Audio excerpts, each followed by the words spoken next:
ইন্না আউওয়ালা বাইতিন ওযিআ লিন-নাসি লাল্লাযী বিবাক্কাতা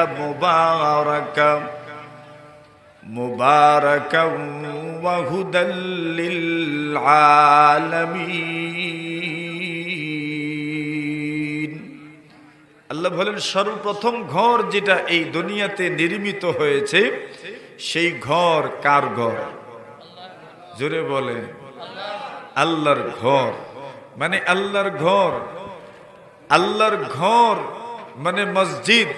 যে মসজিদ এই পৃথিবীর সর্বপ্রথম ঘর, এই ঘরের নাম হলো বাইতুল্লাহ শরীফ। কি নাম? বাইতুল্লাহ শরীফ। বাইতুল্লাহ মানেই আল্লাহর ঘর। আরবি শব্দ বাইত মানে ঘর, আর আল্লাহ মানে তো কি? আল্লাহ। তো বাইতুল্লাহ মানে কার ঘর? আল্লাহর ঘর। তো এখানে একটা আছে আল মসজিদুল হারাম বাইতুল্লাহ, আর আরেক ঘর আছে আসমানে, এটার নাম হইল বাইতুল মামুর। কি নাম? ওই আপনাদের মসজিদের নাম কি? বাইতুল মামুর। ওয়াল বাইতুল মামুর। আল্লাহ তাআলা কোরআনে মাজিদের মধ্যে বাইতুল মামুরেরও শপথ করেছেন। বাইতুল মামুর, ফেরেশতারা যেই ঘরে আল্লাহর ইবাদত করেন, এই ঘর হলো আল বাইতুল মামুর। তো আল বাইতুল মামুর এবং বাইতুল্লাহ আল্লাহর ঘর বানাইলেন কারা? বলে বানিয়েছেন ফেরেশতারা। আদম নবী বন্যায় ঘর ভেঙ্গে গেল, এরপর নির্মাণ করলেন ইব্রাহিম আলাইহিস সালাতু ওয়াস সালাম। কে বানাইছেন? ইব্রাহিম নবী। কেমনে বানাইলেন? হযরত রাসূল করিম সাল্লাল্লাহু আলাইহি ওয়াসাল্লাম বলেন, আল্লাহ তাআলা ইব্রাহিম আলাইহিস সালাতু ওয়াস সালামের জীবনে কতগুলো ঘটনা ঘটাইলেন। সেই ঘটনাগুলোর একটি ঘটনা হলো, উনি যখন বাবেল থেকে সফর করছিলেন, তৎকালীন যুগে ইরাকের যে বাদশা ছিল, ওই বাদশা ছিল বড় বদমাইশ, বড় খারাপ। কোন মানুষ যদি নিজের স্ত্রী নিয়ে সফর করত, তাহলে পথিমধ্যে সে ওই ব্যক্তিকে জিম্মি করে তার স্ত্রীর সাথে জিনায় লিপ্ত হতো। নাউজুবিল্লাহ। ইব্রাহিম আলাইহিস সালাতু ওয়াস সালাম নিজের স্ত্রী সারা, কি নাম? সারাকে নিয়ে সফর করছেন। আর সারা হচ্ছেন তৎকালীন যুগে পুরা দুনিয়ার সবচাইতে সুন্দরী রমণী ছিলেন হযরত সারা। এত সুন্দর মহিলা। বাদশার ছেলে চামুন্ডারা রাস্তায় দাঁড়ানো, বাদশাকে সংবাদ দিলেন যে আজমালুল আরব, আরবের সবচেয়ে সুন্দরী মহিলা নিয়ে একজন সুদর্শন মানুষ ওই রাস্তা দিয়ে যাচ্ছেন, আমরা কি তাকে নিয়ে আসব? বলেন, তো আর চাইলে কি নিয়ে আসো। তারা হযরত সারাকে নিয়ে গেলেন। যাওয়ার সময় হযরত ইব্রাহিম আলাইহিস সালাতু ওয়াস সালামকে জিজ্ঞাসা করলেন, উনি আপনার কি হন? উনি বলছেন, উনি আমার বোন হন। কি হয়? মাতুন না আপনারা দুনিয়ার শ্রীরামপুর নয়াবাজার ওর কোনো মানুষে যদি বউরে বোন ডাকিলেন তো কি তুই বউ? মাতুন না তে আপনারা মাঝে মাঝে ফতোয়া জিগাননি, বলে জামাইয়ে রাগ করিয়া উঠিয়া কইলিছেন, তুমি আমার বোন গো। মাতুন না আপনারা রাগে কইননি না। না, জীবনেও এমন কোন কথা মুখ দিয়ে বের করিয়েন না, নতুবা এই কথার ঝামেলা আছে, এই কথার সমস্যা আছে। এখন হযরত সারা ইব্রাহিম আলাইহিস সালাতু ওয়াস সালাম বললেন, উনি আমার বোন। আর সারাকে গিয়ে বললেন, তুমি টেনশন নিও না, আমি যে তোমাকে বোন বলেছি অসুবিধা নাই। আল্লাহর এই জমিনে আমি আর তুমি ছাড়া তো কেউ মুসলমানই না। আর দ্বিতীয়ত কোন কোন বর্ণনায় পাওয়া যায় হযরত সারা ইব্রাহিম নবীর চাচাতো বোনও ছিলেন। তো চাচাতো বোন হিসাবে বোনই। আবার যেহেতু এই দুনিয়াতে তুমি আর আমি ছাড়া কেউ মুসলমানও বর্তমানে নাই, তাহলে ইসলামী ভ্রাতৃত্বের বিবেচনায় তুমি তো আমার বোন। এজন্য হযরত সারাকে ইব্রাহিম বললেন উনি আমার বোন। এরপরেও তারা সারাকে বাদশার দরবারে নিয়ে গেল।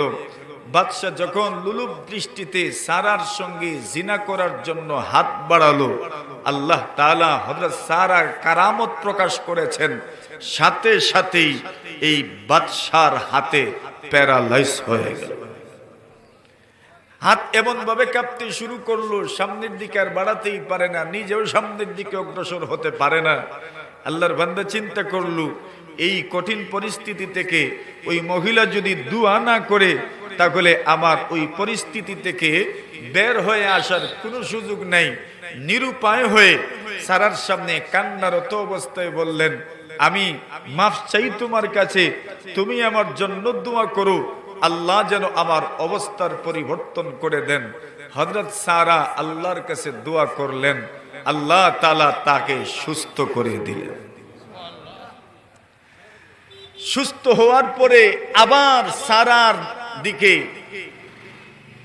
কুদৃষ্টিতে তাকিয়ে সারা আলাইহিস সালাতু ওয়াস সালামের সাথে জিনা করার জন্য, বদতমিজি করার জন্য হাত বাড়াইল।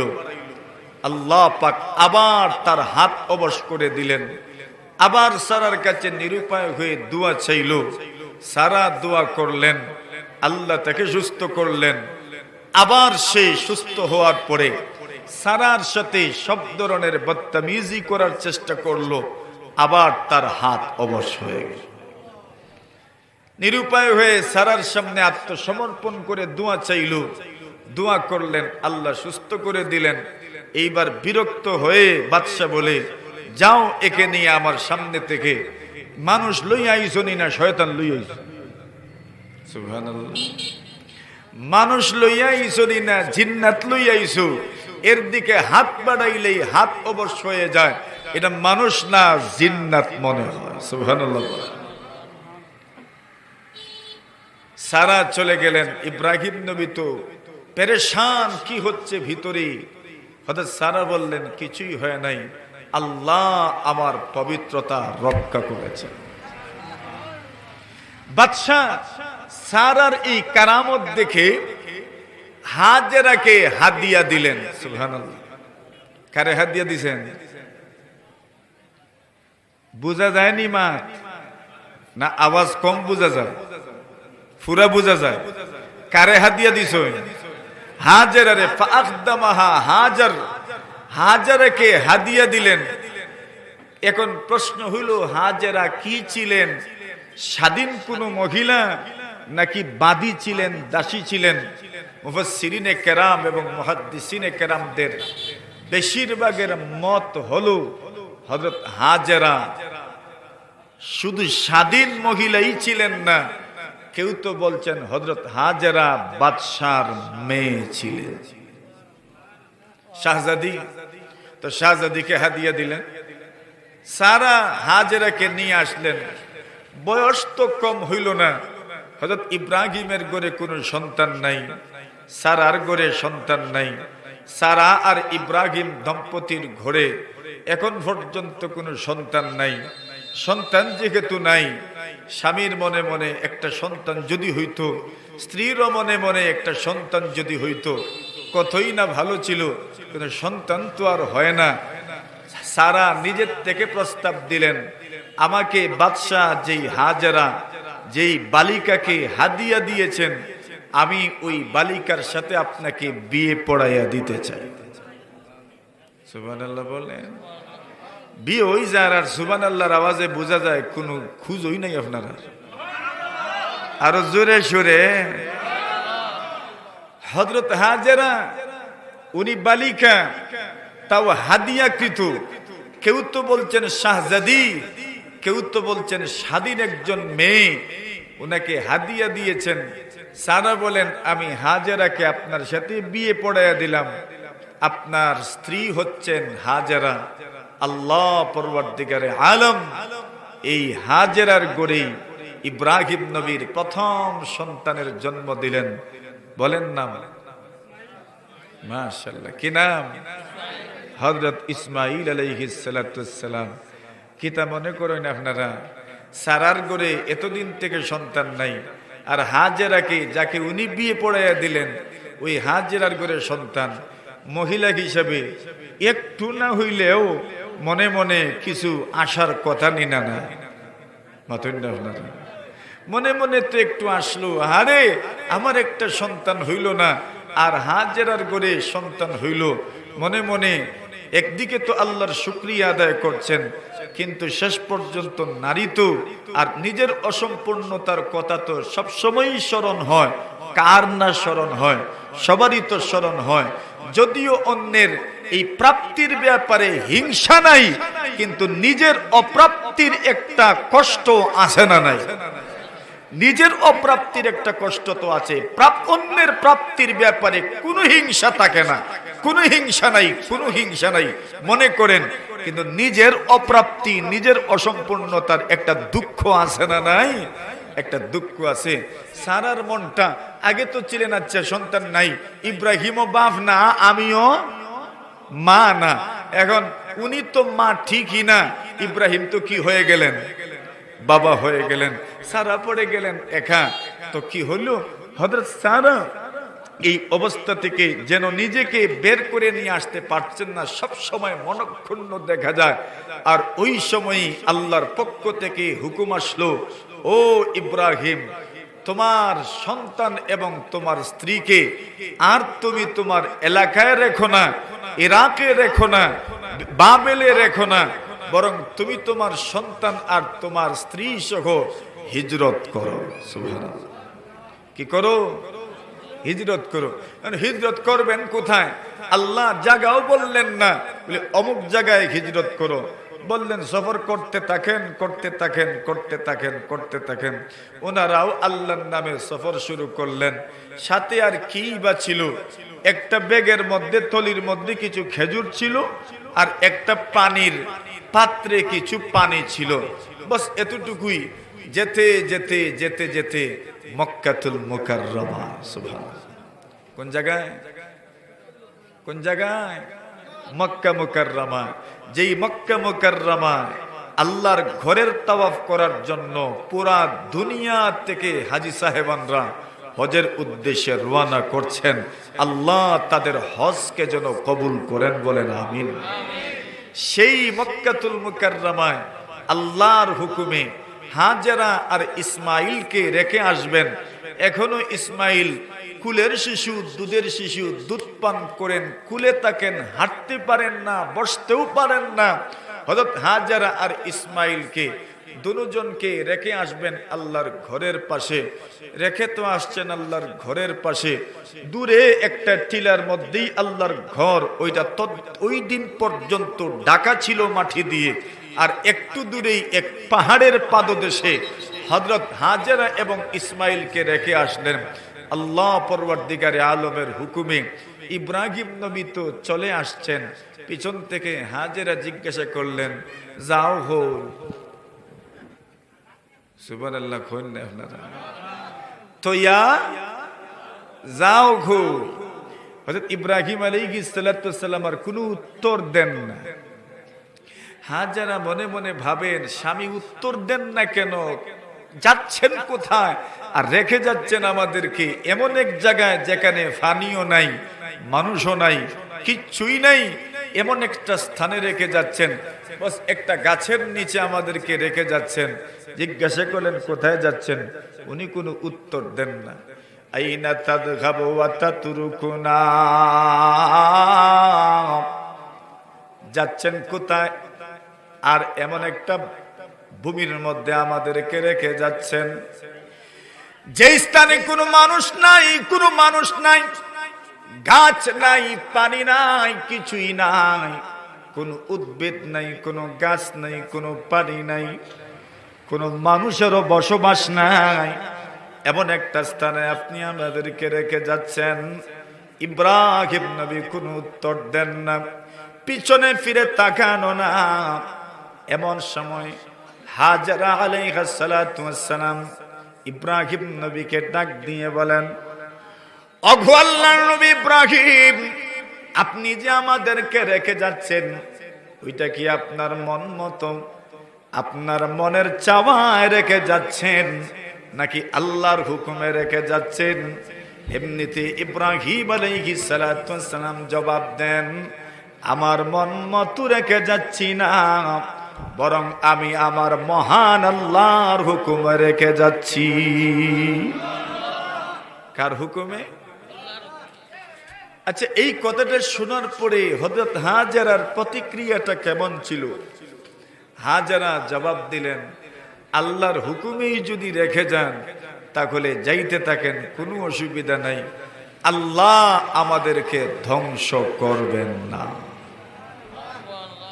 ঈমান দেখেন, এক মহিলার ঈমান, তাও কেমন মহিলা, দুগ্ধপানকারিণী, শিশুকে দুধ পান করাচ্ছেন এমন একজন মহিলা, যেই মহিলার জবান থেকে বের হয়েছে আল্লাহ আমাদেরকে কি করবেন না।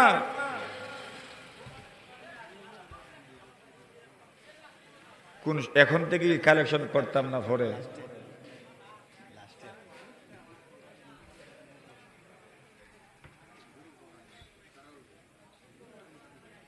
হযরত হাজেরা বললেন, ইদাল্লা ইউদাইয়ুনাল্লাহ, আল্লাহ আমাদেরকে ধ্বংস করবেন না।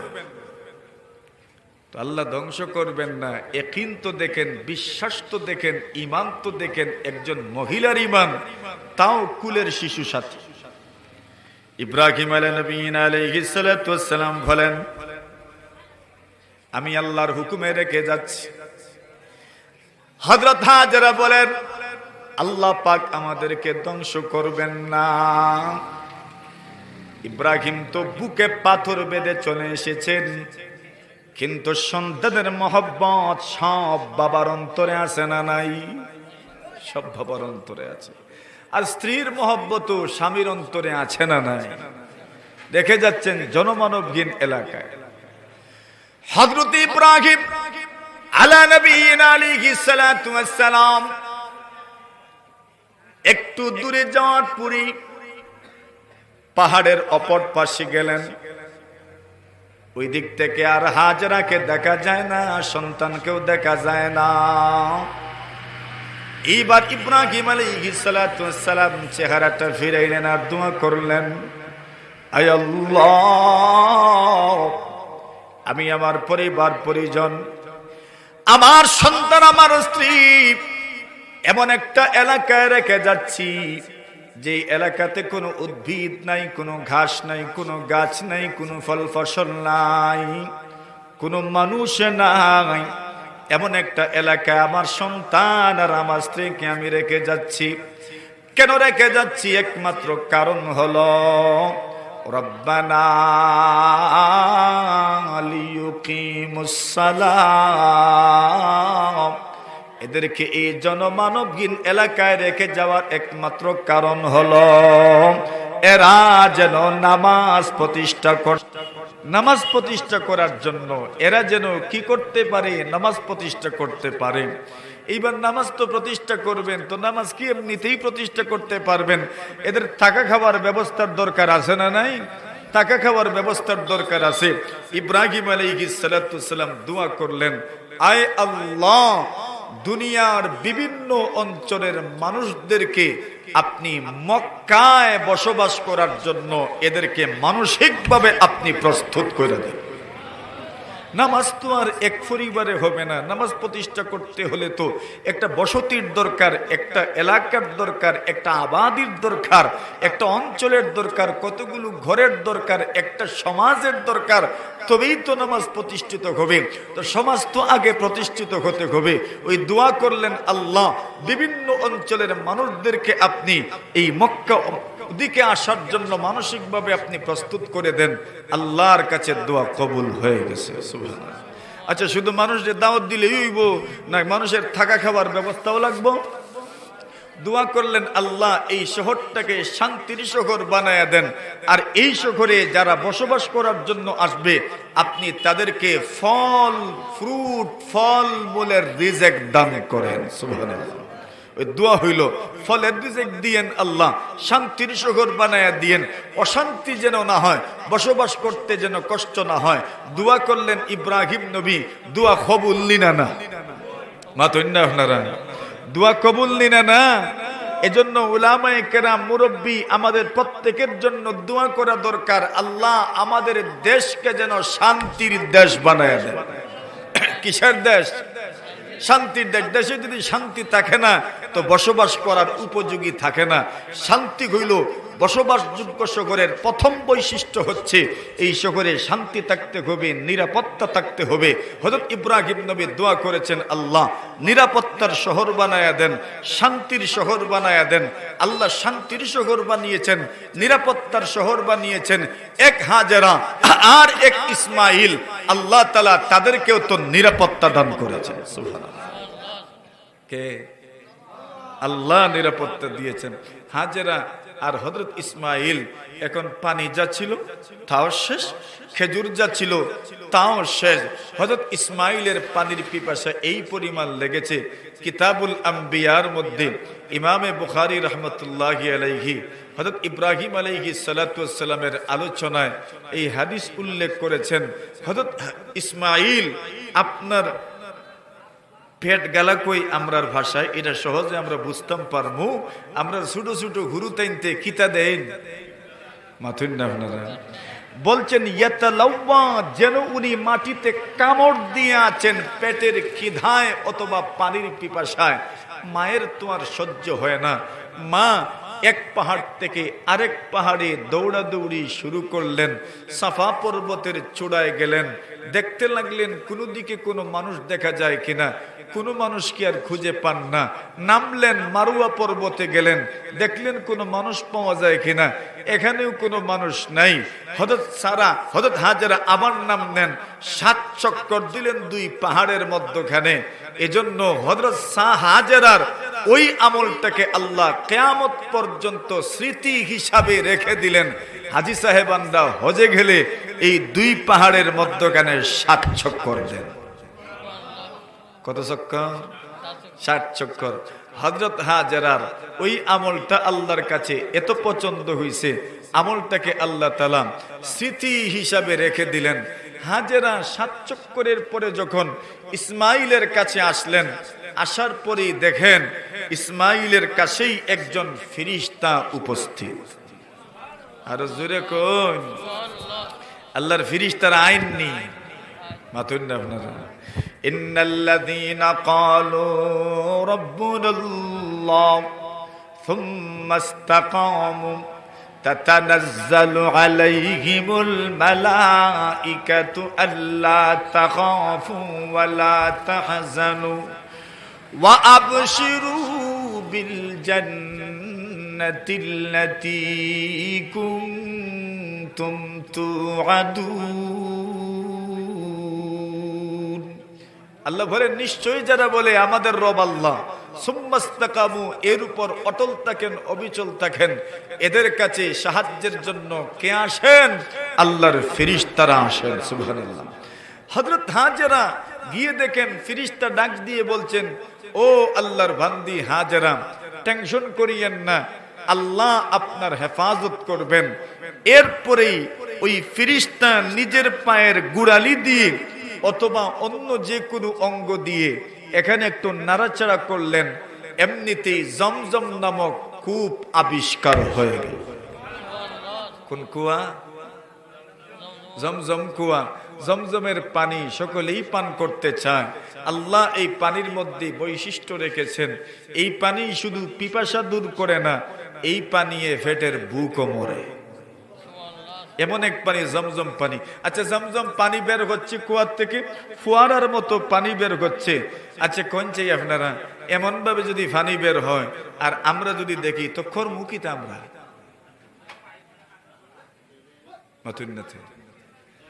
পানি বর্তা নেই কিছু, কেমনে বরবা মাতুন্নাতে কিতা দিয়া, কুরু দিয়া, কুরু দিয়া পানি ভরবেন। কেন ভরবেন? যে পানি ভরার না ফ্যান লাগবে না, পানি ভরার কারণ হইল ফ্যান লাগবে না। পানি কেন ভরবেন বলে, পানি যদি জমা না করি তো পান করব কেমনে? পানি যদি জমা না করি তাহলে সংরক্ষণ করব কেমনে? এজন্য কুরু দিয়ে হযরত হাজেরা পানি ভরতে লাগলেন। অথবা কোনো কোনো বর্ণনায় তো পাওয়া যায় হযরত হাজেরা একটা হাউজের মতো বানাইলেন। সুবহানাল্লাহ। মাসুস মারুননি আপনারা, মাতুন না। ওই বন্ধ আল বাওয়ার পরে একবারে সমতল জমিনও বান্দিয়া তুরা বান্দিয়াও হিসিলাওয়া যায়নি না না। হযরত হাজেরা এবারে বান্দিছুন আর বান্দিয়া পানি আটকাইছুন। হযরত রাসূল আকরাম সাল্লাল্লাহু আলাইহি ওয়াসাল্লাম বলেন, ইয়ারহামুল্লাহু উম্মা ইসমাঈল, আল্লাহ তাআলা ইসমাঈল আলাইহিস সালাতু ওয়াস সালামের আম্মা জানের উপর রহম করুন।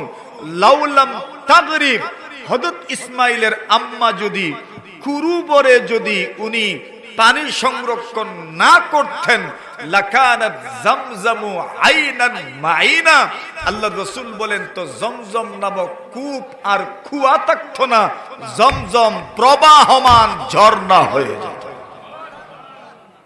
প্রবাহমান ঝর্ণা হয়ে যেত। উনি যদি হাউস না বানাইতেন তাহলে জমজম নামক কুয়াটা প্রবাহমান ঝর্ণা হয়ে যেত।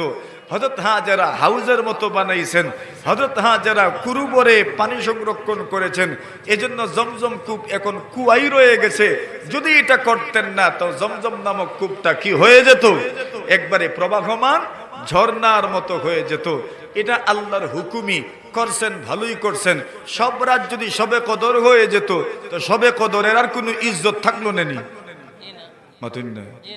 সব রাত যদি বাসর রাত হয়ে যেত তো সব বাসর রাতের কোনো ইজ্জত আছে?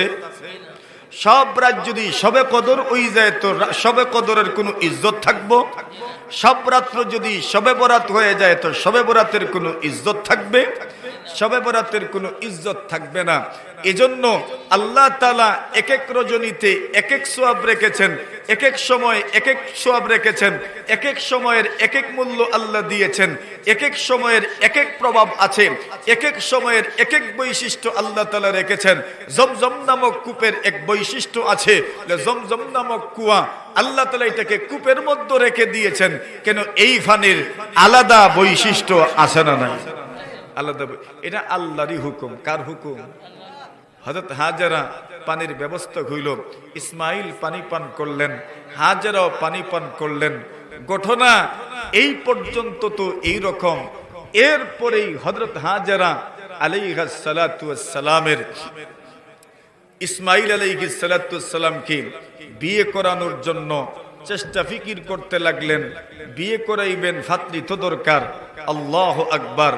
হযরত হাজেরা আলাইহিস সালাতু ওয়াস সালাম আর ইসমাইল এই জমজম কূপের পানি পান করেন। একদিন ইয়ামানের এক গোত্র, জুরহুম গোত্র, ওই রাস্তা দিয়ে যাচ্ছেন। যাওয়ার সময় তারা লক্ষ্য করলো উপরে পাখি উড়াউড়ি করছে।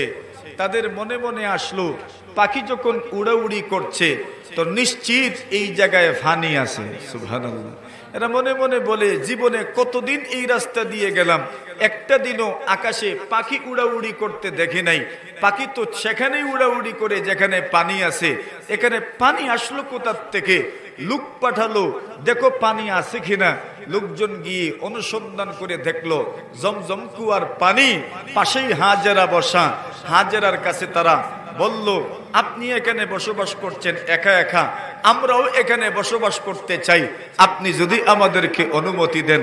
হাজেরা বলেন, এটাই তো আমি চাই, লোকজন আসুক, অনুমতি দিলাম, তবে লা হাক্কা লাকুম ফিল মা, পানিতে তোমাদের কোনো অধিকার থাকবে না। সুবহানাল্লাহ। পানিতে কি থাকবে না? অধিকার থাকবে না, বরং পানির ব্যাপারে এটা পূর্ণ অধিকার থাকবে আমার, মালিকানা থাকবে আমার। আপনারা পানি ব্যবহার করবেন, অনুমতি দেয়া হবে, কিন্তু পানির মালিকানা আমার থাকবে, পানিতে আপনাদের কোনো মালিকানা থাকবে না। আস্তে আস্তে মক্কায় বসতি স্থাপন হতে লাগলো। এক বিয়ে হইল জুরহুম গোত্রের এক মেয়ের সাথে। হযরত ইব্রাহিম আসলেন। এর আগেই হাজেরার ইন্তেকাল হয়ে গেছে। ইব্রাহিম আলাইহিস সালাতু ওয়াস সালাম হাজেরা আলাইহিস সালাতু ওয়াস সালামের সাথে আর মুলাকাত হয় নাই, ইসমাইলের সাথেও মুলাকাত হয় নাই। দুইবার আসলেন, স্ত্রীদের সাথে মুলাকাত হইল। ৩ নম্বর বার এসে ইসমাইল আলাইহিস সালাতু ওয়াস সালামের সাথে মুলাকাত হইল। ইসমাইল আলাইহিস সালাতু ওয়াস সালাম ওনার ধনুক আর তীর ঠিক করছেন। হযরত ইব্রাহিম ছেলের সাথে মুলাকাত করলেন, ইসমাইল পিতার সাথে মুলাকাত করলেন। ছেলে দীর্ঘদিন পরে পিতার সাথে সাক্ষাৎ করলে যেমন হয়, পিতা দীর্ঘদিন পরে ছেলের সাথে সাক্ষাৎ করলে যেমন হয়, এই ভাব সেখানে স্পষ্ট হইল, এই ভাব সেখানে প্রকাশ পেল। হযরত ইব্রাহিম আলাইহিস সালাতুস সালাম ইসমাঈলকে বললেন, ইসমাঈল, আল্লাহ আমাকে আদেশ করেছেন আল্লাহর ঘর নির্মাণ করার জন্য। কিসের জন্য? আল্লাহ আমাকে আদেশ করেছেন আল্লাহর ঘর নির্মাণ করার জন্য। এক টিলার দিকে ইঙ্গিত করলেন আর বলেন ওইখানে আল্লাহর ঘর নির্মাণ করতে হবে। নূহ আলাইহিস সালাতু ওয়াস সালামের বন্যার পরে ওই ঘর, আল্লাহর ঘর মাটির নিচে চলে গেছে, ধ্বংসাবশেষ শুধু হয়তো টিকে আছে। ওই টিলার দিকে ইঙ্গিত করে বললেন ওই টিলাতেই আমাদেরকে আল্লাহর ঘর নির্মাণ করতে হবে। ইসমাঈল নবী বলেন, আমি তো উপস্থিত, আপনি আল্লাহর পক্ষ থেকে যা নির্দেশিত হবেন প্রত্যেকটা কাজ করতে আমি আপনাকে পূর্ণ সহযোগিতা করব। ইসমাঈল নবী বলেন, আমি আপনাকে সহযোগিতা করার অঙ্গীকার করলাম, ঘর নির্মাণ করবেন আল্লাহর ঘর, আমি আপনাকে সাহায্য করব। হযরত ইসমাঈল আলাইহিস সালাতুস সালাম উনি পাথর এনে দিচ্ছেন, ব্যবস্থা করে দিচ্ছেন, আর হযরত ইব্রাহিম আলাইহিস সালাতুস সালাম নিজে আল্লাহর পয়গম্বর ইব্রাহিম আলাইহিস সালাতুস সালাম মিস্ত্রির কাজ করছেন।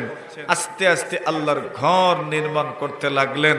নির্মাণ করতে করতে করতে করতে করতে অনেক উপরে যখন উঠে গেল, এখন আর নিচের থেকে কাজ করতে পারেন না। ইসমাঈলকে বললেন, পাথর নিয়ে আসো। ইসমাঈল পাথর নিয়ে আসলেন। ওই পাথর যেই স্থানে ছিল, যেই স্থানে দাঁড়িয়ে আল্লাহর ঘর নির্মাণ করেছেন, ওই স্থানকেই মাকামে ইব্রাহিম বলে। আল্লাহ বলছেন, মাকামে ইব্রাহিমেও নামাজ পড়ো, 2 রাকাত নামাজ আদায় করো, মাকামে ইব্রাহিমেও নামাজ আদায় করো। আল্লাহর 2 পয়গম্বর আল্লাহর ঘর বানিয়েছেন, মসজিদ নির্মাণ করেছেন। মসজিদ নির্মাণের এই ঘটনা আল্লাহ তার কোরআনের মধ্যে বর্ণনা করেছেন।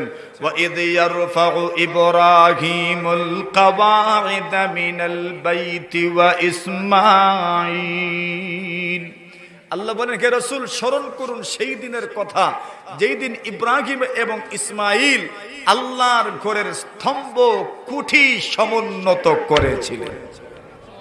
আর জোরে আপনারাও আজকে কিতা করতা মাতুন্নতে আল্লাহর ঘরের কুঠিত কিতা দিতা, মশলা দিতা। وَإِذْ يَرْفَعُ إِبْرَاهِيمُ الْقَوَاعِدَ مِنَ الْبَيْتِ وَإِسْمَاعِيلَ। আল্লাহ বলেন, স্মরণ করুন সেই দিনের কথা যেই দিন ইব্রাহিম এবং ইসমাঈল দুজন আল্লাহর ঘরের কুঠি স্তম্ভ সমুন্নত করছিলেন। ভিত্তি স্থাপন করে আস্তে আস্তে আল্লাহর ঘরের কুঠি স্তম্ভ ওগুলো সমুন্নত করেছিলেন, নির্মাণ কাজ করছিলেন। করতে করতে একদিন তো শেষ হয়েছে,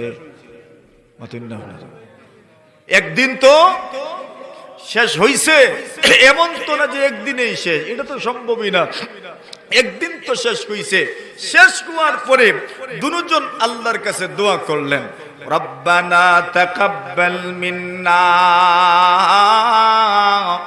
ইন্নাকা আনতাস সামিউল আলিম।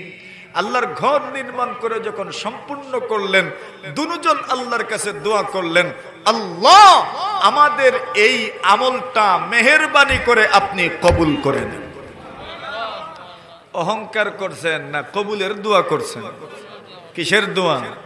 তো দুনিয়াতে যদি মসজিদ নির্মাণের কাজে অংশগ্রহণ করা যায়, তাহলে এই কাজের পরে সবচেয়ে বড় কাজ হইল কিসের দোয়া করা? জোরে হন, কি তার দোয়া করা? ইব্রাহিম আর ইসমাইল দুজন নবী, নবীদের কাজে তো কোনো ভেজাল নাই, ইখলাসের কোনো ঘাটতি নাই, ইখলাসের কোনো কমতি নাই, ইখলাসের কোনো ত্রুটি নাই। এরপরও দুজন দোয়া করছেন, রব্বানা তাকাব্বাল মিন্না ইন্নাকা আনতাস সামিউল আলিম। আল্লাহ কবুল করে নাও, কবুল করে নাও, কবুল করে নাও। নিশ্চয় আপনি সবচেয়ে বেশি কবুল করনে ওয়ালা, শুননে ওয়ালা, আপনি সবচেয়ে বেশি অন্তরের ব্যাপারে জাননে ওয়ালা। সুবহানাল্লাহ। কি তার দোয়া? মাতুন না আপনারা? জোরে কোন রে বউ, কবুল করার দোয়া। সুতরাং 500 টাকা যদি